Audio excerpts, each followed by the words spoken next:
So maybe my AI system won't think that it's present as in like a gift.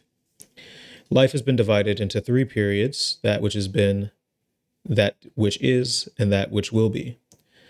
Of this, the time, the present time is short, the future is doubtful, and the past is certain. So the present time is short, the future is doubtful, and the past is certain, which already kind of gives me an idea about where to jump to next. All of our life is lived in today, right now, this second, and this second, and this second, and so on, and so on, and so on.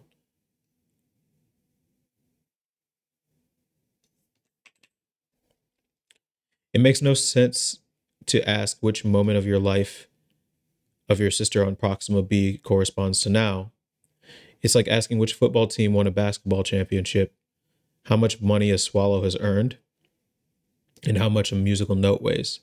These are nonsensical questions because football plays football, not basketball. Swallows do not busy themselves with earning money, and sounds do not have a weight. Basketball champions refers to a team of basketball players, not football players. Yada, yada, yada. Our present does not extend throughout the universe. It's like a bubble. So we have a few potential moves we can make here. We can talk about relativity. We can talk about how to do time management and how to basically source our energy into understanding the future. So let's we asked about what the present is, and we got that our present only exists locally and it's right now. But now let's ask what the future is too, just to be fair.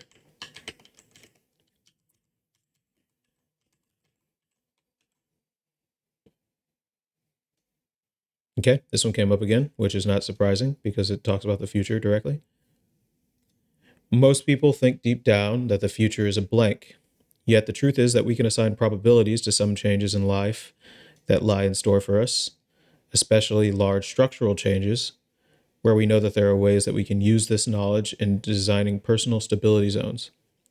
We can predict with certainty that unless death intervenes, we shall grow older, that our children, our relatives, and friends will grow older, and that at a certain point, our health will begin to deteriorate. Obvious as this may seem, we can, as a simple result, infer from this simple statement a great deal about our lives 5 or 10 years hence, and we will have to absorb the shock of the interim. I think that this is something that I think about with the local tools that I build. A lot of the stuff that I work on is made to facilitate me on my good days and then also on my bad days by building machines that think for me, basically externalize my thinking. The future of civilization is unknowable because the knowledge that is going to affect is yet to be created. So this is another interesting multiple direction thing we have. So for the present, we said that again, it's like how do we maximize our time in the present, basically healthily and meditatively. Then there's the present relativity thing, scientifically. Then we have safe predictions that we know happens within our time bubble, that people are going to get older, we're going to get older, we're going to die one day, which will allow us to basically make predictions, but we can't make broad predictions because the future is unknowable. So what's a good question to ask next? It's a good move. There's a lot of directions to be taken there. I kind of want to know a little bit more about um, future through the eyes of technology. But like instead of saying what is the future technologies, maybe I can say um, is knowledge nonlinear?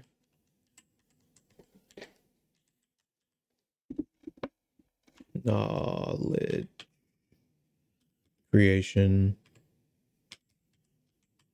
increasing. I think increasing is a better word, because then it's basically saying as time goes on, we're going to get more knowledge. Francis Bacon, Francis Bacon told us that knowledge is power. In our social setting, knowledge is change. In accelerating knowledge acquisition, fueling the great engine of technology means accelerating change. So this is again a prediction, but it doesn't really counter this prediction. This is saying like we just don't know, but we know it's going to get faster. Nothing is ever static in modern knowledge work. Throughout human history, progress has been loosely correlated to how easy it is for the average person to create and access the knowledge that's around them. So, what is the information rate of the present?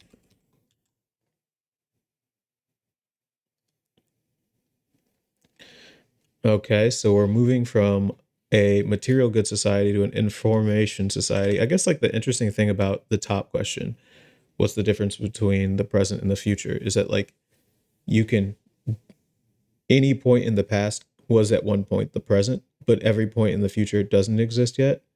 So you can say that anything that has already happened from their perspective was like them asking the same question. They're like, hey, like it's 1780 in the American Revolution, and I'm a farmer. 90% of people were farmers, but like, what's the world going to look like? What is it? 1780, 250 years from now, in 2030, and in 1993, there were more people in government than there were in manufacturing. What will the situation be like in 2020? So this, when this book was written, The Art of Doing Science to Learn, which is in 1990, he was asking the author what would happen in 2020, which is our past. As a guess, I would say that less than 25%, the rest will be handling information. So he's kind of right? Like I'm streaming this on Twitch right now, twitch.tv/Bramsies. In making a movie or TV program, it doesn't have a material form because you're organizing information. Information is stored in a material form, say a book. The book is the essence. The essence of a book is information. But information is not a material good. I agree with that. Information was a substance as old as the first living cell and as new as the latest technology. I like this quote. This is a great quote because I think that this really, to me, sticks out the idea of like that there's a lot more continuity between the past and the present and the future, knowing that information has been around through all of it. And information in complex forms is the basis of what it is to be alive, like DNA, right? So we can ask the question about like DNA and how old DNA is. So Herbert Simon, an American economist, wrote, "What information consumes is rather obvious. It consumes the attention of its recipients. Hence, a wealth of information creates a poverty of attention." And this is kind of like the energy it takes to compute information, which, you know, for DNA replication is going to be the actual mitosis of a cell. For information economy, that's creating information that can be produced at basically a zero cost and then shared with everybody else, and goes into the future. So let's say, does knowledge degrade with time?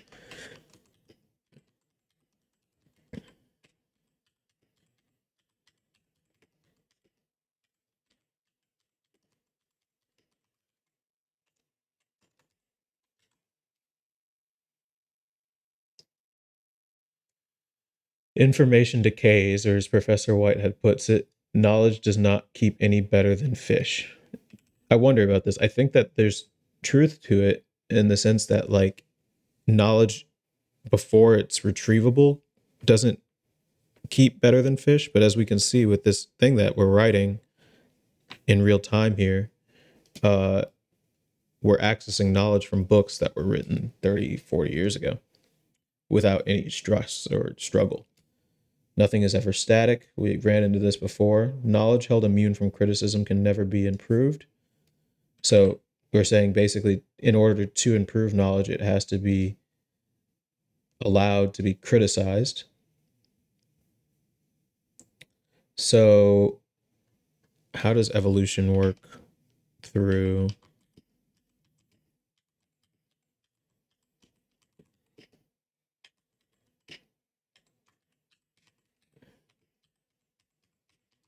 I think some way to determine the past versus the present versus the future is like the present presents selection, which is like a number of challenges for organisms to deal with, and then the results of that become the future. In his book The Mating Mind, evolutionary psychologist Geoffrey Miller argues that while ecological selection, the pressure to survive, abhors waste, sexual selection often favors it. So that's interesting. Basically, they're saying that like peacock's feathers or something like that, like where you spend a lot of energy on being an attractive mate to a potential partner. Bizarre as this may sound, in evolutionary terms, this is quite normal. Most species do not change their habits during the few million years on Earth or alter their lifestyle much in different parts of their range. Natural selection is a conservative force. It spends more of its time keeping species the same than changing them. This is interesting because, like, again, how does this necessarily apply to knowledge creation over time is something worth considering. Only towards the edge of its range, on an isolated island in a remote valley or a lonely hilltop, does natural selection occasionally cause part of a species to morph into something different. We can call this a local maxima of fitness, where it's like, okay, I don't need to change anymore. I'm going to stay here and get stuck. So the difference between the present and the future, let's review because we have 6 down now, is that the present is short and now, and the future is all about prediction mainly. And basically, these predictions are predicting how well you will be able to adapt to the instability that the future causes. And in particular, humans have to deal with the future of civilization and the future of information. And the future of information is mainly driven by knowledge acquisition. And knowledge acquisition is a very powerful force of accelerating change where nothing is ever static. And how easy it is for people to create this knowledge basically bumps into each other. So from here, we've realized that the present is the past to us for people who lived back then.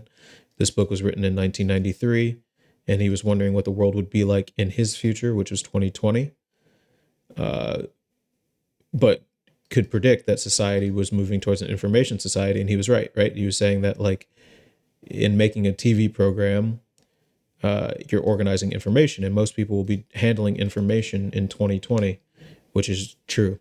Most careers these days are information tangential thanks to things like the internet. Even if they don't have a direct play on information, a big part of their marketing will probably be done through information, or a big part of their actual processes will be done with information. And this is only going to become more the case as with tools like generative AI. Information was a substance as old as the first living cell and as new as the latest technology. Again, I love this. I think this brings up an idea to me about like why can't we consider stars and black holes and other members of other cosmic entities in space as information? And I think that probably has to do with its ability to deal with locality and time and selection. Stars don't really select against their environment, if that makes any sense, and neither do planets, but creatures do. Creatures very much evolve actively to deal with change. Then we learn that some knowledge just gets disappeared into the past and never gets retrieved again, but we know that that's not really the case because here we are in the present talking about it. But this video or stream might be lost to time, and maybe people wouldn't talk about it in the future, in which case then it does not hold better than a fish. And that species in general try and stay in their present form without changing to a future form. So I think the next question that I want to ask is about like what is the difference between living and non-living entities, because I think that that can help us answer the question.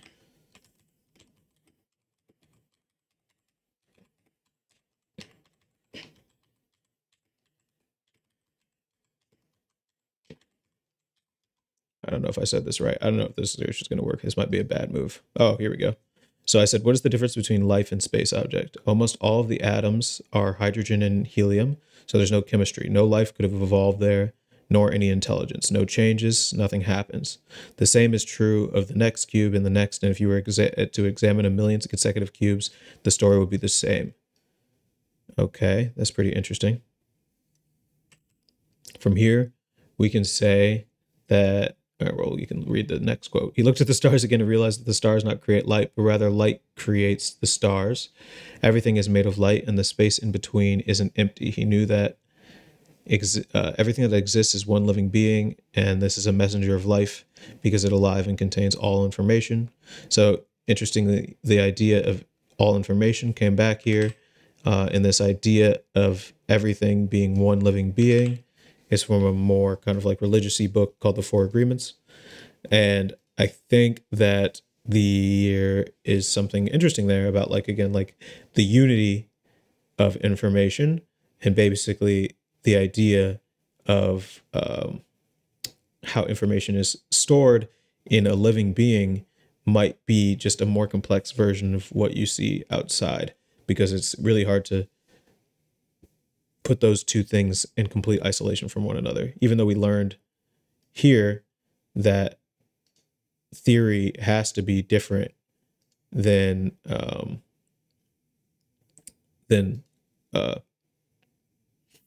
reality.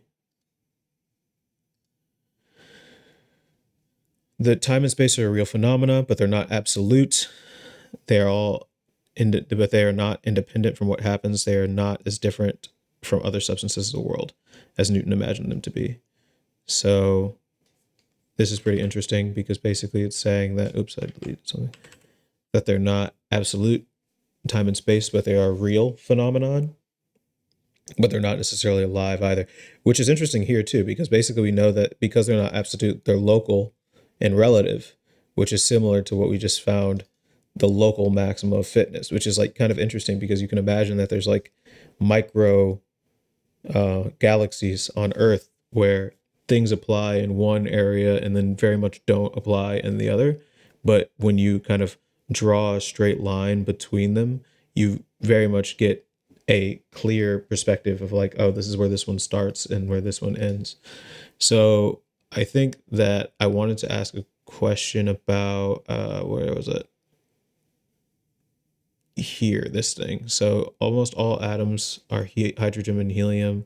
So not how did life emerge out of that, but like quotes, why does natural, or excuse me, yeah, wait, is the future probability, and how do living things fight it and death?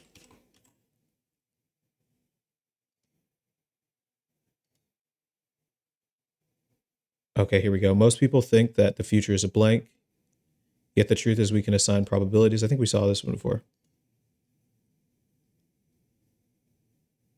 Yeah, we saw this one before.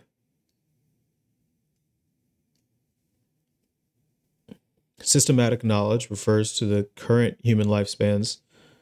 Today, our society is permeated by the twin ideas that death is both inevitable and random. I like that quote. That's pretty good. Dealing with the future is perceiving and adapting to what can't be anticipated, coming up with probabilities, and knowing enough about what might happen to protect oneself against the unacceptable. So, how do we prevent extinction? Because that's obviously what this is asking. Is that saying like, oh, it's extinction? One day, the genes of a rare species could survive its extinction by causing themselves to be stored on a computer and then implanted into the cell of a different species. This is awesome. This is like kind of like what we do already with genetic engineering, but taken to its like really interesting logical conclusion. And even life on Earth will eventually be extinguished unless people decide otherwise. Only people can rely on themselves to go into an unbounded future.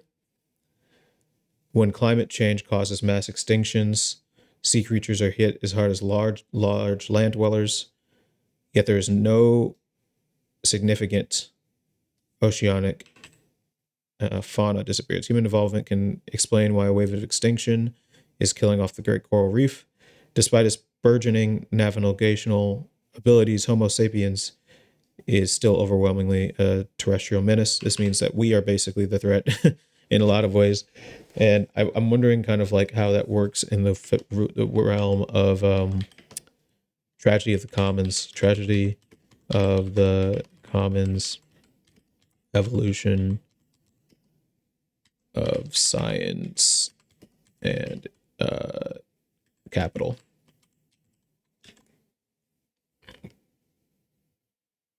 The tragedy of the commons stems from two linked problems, which is overuse and underprovision. On the demand side, the commons situation encourages a race to the bottom by overuse. On the supply side, the common rewards free rider behavior, removing or diminishing incentives for individual actors to invest. Interesting. The tragedy of the commons predicts sometimes three possible outcomes. One's a sea of mud. Another is some actor with coercive power to enforce allocation policy on behalf of the village. And the third is the commons to break up the village.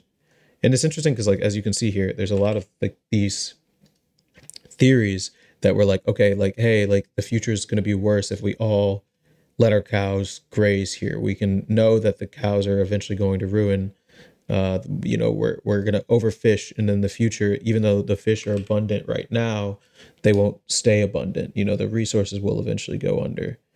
And that's what plagues socialism. People's individual interests do not work well under collectivism. But it's a critical mistake that people can function only under private property system. So that's also interesting. So what are we at? 1, 2, 3, 4, 5, 6, 7, 8, 9, 10. Okay, we're good. So I think, this has been an interesting path that we ended up taking through space here. We started saying, okay, what is the present? And we turned out that the present is obviously now, but it's a local now, right? It's a now that only applies to our bubble in the universe. And depending on where you are in the center of that bubble moves. So it's like a continuous bubble.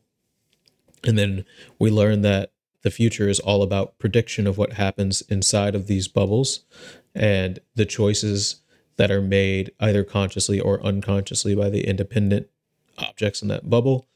And we can't really know exactly what's going to happen because new knowledge knocks everything out of things. It basically is change, and as it accelerates, it means more change, and decreasing static relations.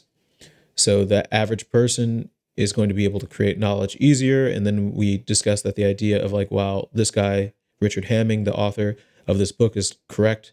Most people already headed towards information because information is as old as the first living cell and new as the latest technology. So the more it would follow that the more complex information we can capture, the more complex patterns we can capture. We then talked about how that information is received and consumed.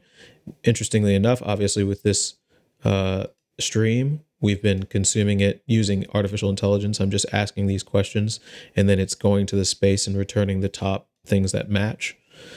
Then we talked about, well, does knowledge degrade or does it go away in the future? Like, do we need to worry about while it's accelerating it, is it gonna the current knowledge gonna go away? And then we say, well, no, it's not really fully going away, but it's just evolving because it's being criticized and turned into better or worse knowledge. Then we talked about selection, specifically natural selection, and how in the present natural selection actually tries to, not doing work except things where it's trying to show off. And we talked about how natural selection is conservative, but that's local conservatism. If you threw a whale in the middle of the Sahara Desert, it would need to evolve super quickly. And if it doesn't, it's going to die. Almost all atoms are helium. So humans are in a unique local bubble because we live in a world where we have active control over the universe, our universe, and we can spread our knowledge with that bubble as time goes on. And there is a theory that the whole universe, because of this continuity, can be just one living being, which contains all of the information of the universe. We were trying to decide, is information actually separate from, like, you have to be alive to be a living cell to be information or a computer program? We talked about relativity again, and then we found that our society is permeated by the twin ideas and that death is both inevitable and random. We can perceive to predict what might happen without being able to anticipate it. But we know knowing is enough about what might happen to protect oneself. So we talked about extinction, because extinction will prevent you from creating new knowledge, and there will be no future if you overfish in your presence, or in the present rather. So, but we talked about this. Like, there's ways to survive extinctions, even, right? And we can rely on ourselves to create new knowledge that will save us. But we do have a tendency to be a little bit too present focused and selfish, which causes a tragedy of the commons where we overfish and we overuse things and cause problems for our future where we won't be able to create as much because we